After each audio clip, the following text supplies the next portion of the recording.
हमारे व्यस्त जीवन में ईश्वर की आवाज। अगर हम किसी व्यक्ति को प्रोत्साहित और उत्साहित करना चाहते हैं, उसको प्रोत्साहित करने के हमारे सैकड़ों कारण हो सकते हैं। और अगर हम किसी को बदनाम करना चाहते हैं तो उसको बदनाम करने के भी सैकड़ों कारण ढूंढ सकते हैं। हमें यह चयन करना है और देखना है कि हम क्या कर रहे हैं। अच्छाई और सच्चाई के साथ खड़े हैं या हम झूठ के अंधेरे में हैं। दूसरा सामान्य सप्ताह 22 जनवरी 2022 शनिवार। पहला पाठ सामुएल का दूसरा ग्रंथ अध्याय 1 पद संख्याएं 1 से 4, 11 और 12, 17 तथा 19। मार्कुस का सुसमाचार अध्याय 3 पद संख्याएं 20 और 21। अगर किसी व्यक्ति के पास घर में बड़ा वफादार कुत्ता है और वह किसी के आने पर भौंकता है, जगाता है, घर वालों को सचेत करता है, लेकिन पड़ोसी और उस गली के लोग उस कुत्ते से नफरत करते हैं, उस कुत्ते से गुस्सा करते हैं और उसके मालिक के पास आकर कई लोग एक साथ उंगली उठाते हुए कहते हैं कि आपका कुत्ता पागल हो गया है। वे कुत्ते से छुटकारा पाना चाहते हैं। वे चाहते हैं कि ना रहेगी बांस ना बजेगी बांसुरी। वे कई बार यही कहते हैं और करते हैं कि तुम्हारा कुत्ता पागल हो गया है। बार बार यह बात सुनकर मालिक भी संदेह कर सकता है कि क्या मेरा कुत्ता वास्तव में पागल हो गया। जब हम किसी को नहीं चाहते, जब लोग किसी दूसरे व्यक्ति से नफरत करते हैं, उसे पसंद नहीं करते, उससे रास्ते से हटाना चाहते हैं, हो सकता है उस व्यक्ति की ख्याति, उस व्यक्ति की प्रसिद्धि, उसका नाम, उसका बड़ा काम, यश और सफलता से जलते हैं, तो बहुधा ऐसा ही हथकंडा अपनाते हैं। घर में, पड़ोस में, ऑफिस में ये होता है। लोग मिलकर एक साथ किसी को बदनाम करने के लिए उंगली उठाते हैं। प्रभु ईसा के साथ भी ऐसा ही हुआ। वे अपने काम में इतने व्यस्त थे, उनके पास 3 ही साल की छोटी सुंदर अवधि थी।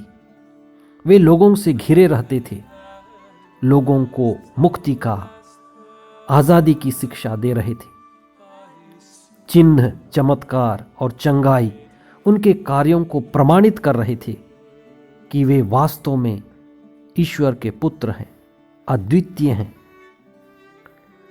लोगों को वे नया जीवन दे रहे थे, आध्यात्मिक ऊंचाई दे रहे थे और पूर्णता के जीवन के द्वारा लोगों को आनंदित कर रहे थे। और वे आत्मा द्वारा संचालित थे, लेकिन लोगों ने उन्हें स्वीकार नहीं किया, विशेष करके फरीसियों और शास्त्रियों ने। और वे उन्हें समझ नहीं पाए और उनको बदनाम करने के लिए ये बात फैला दी कि वे अपदूतों के नायक बेलजबूल के वश में हैं। हमें इस बात पर चिंतन करना है कि मैं क्या कर रहा हूं। किसी को भी प्रोत्साहित और उत्साहित करने के सैकड़ों कारण हो सकते हैं और किसी को भी बदनाम करने के हजारों कारण हो सकते हैं। कुछ लोग बदनाम करते हैं, कुछ लोग तेजाब फेंकते हैं, कुछ लोग अपमान करते हैं, गालियां देते हैं। हमें चयन करना है कि हम क्या कर रहे हैं। क्या मैं अच्छाई, सच्चाई के साथ खड़ा हूं? क्या मैं प्रकाश में हूं या झूठ व अंधेरे के साथ हूं? आज मीडिया बिक जाती है। सच को झूठ और झूठे को सच की तरह प्रचार किया जाता है। यह विभिन्न स्तर पर होता है। हमें सावधानी बरतने की जरूरत है। हम सच्चाई और अच्छाई के साथ खड़े हों, प्रकाश में रहें और प्रकाश में चलें। जैसे ही राज्य या राष्ट्र के महान व्यक्ति की मृत्यु हो जाती है, तब राष्ट्रीय ध्वज या राष्ट्रीय झंडा झुका दिया जाता है और सामूहिक शोक मनाने की घोषणा की जाती है। यह सामूहिक शोक, जो एक सामूहिक शोक दिवस उस व्यक्ति के लिए श्रद्धांजलि होती है। साउल और जोनातन की मृत्यु से राजा दाऊद बड़े शोकित हो गए और उन्होंने अपने राज्य में सामूहिक शोक की घोषणा की और उनके योगदान को याद कर उन्हें श्रद्धांजलि दिया। कहा जाता है, राजा और सैनिक दीर्घजीवी नहीं होते, उनका जीवन छोटा होता है। उनकी जिंदगी छोटी होती है, लेकिन वीरता पूर्वक वे जीते हैं और अपना उद्देश्य पूरा कर गुजर जाते हैं।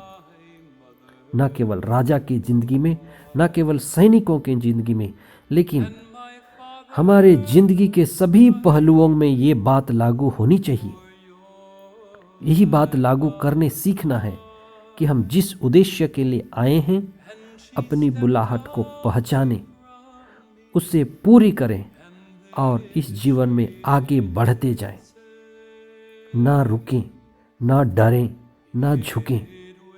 आइए हम ईश्वर से जुड़कर प्रार्थना करें और जिंदगी में आगे बढ़ते जाएं, चाहे परिस्थिति कैसी भी हो, महामारी की हो, बीमारी की हो, मृत्यु की हो, दुर्घटना की हो, दुर्दशा की हो, कोई भी हमें ना रोके। ईश्वर के साथ जुड़ें और आगे बढ़ते जाएं। हे प्रभु, हमें जीवन की क्षणभंगुरता सिखा, जिससे हमें सद्बुद्धि आए, हम सकारात्मक बने, हम आपके साथ जुड़ें। हम सभी इस दुनिया में हर धर्म, जाति, संप्रदाय के लोग स्वर्ग की ओर यात्रा कर रहे हैं। हम एक दूसरे को प्रोत्साहित करें, हम अपने जीवन का उद्देश्य पहचानें और तेरी मर्जी पूरी करें। पवित्र आत्मा हमें प्रकाशित करे, हमें तेरी प्रज्ञा और तेरी चेतना में बढ़ने के लिए शक्ति और सामर्थ्य दे। ये प्रार्थना हम करते हैं हमारे प्रभु ख्रिस्त के द्वारा। आमीन।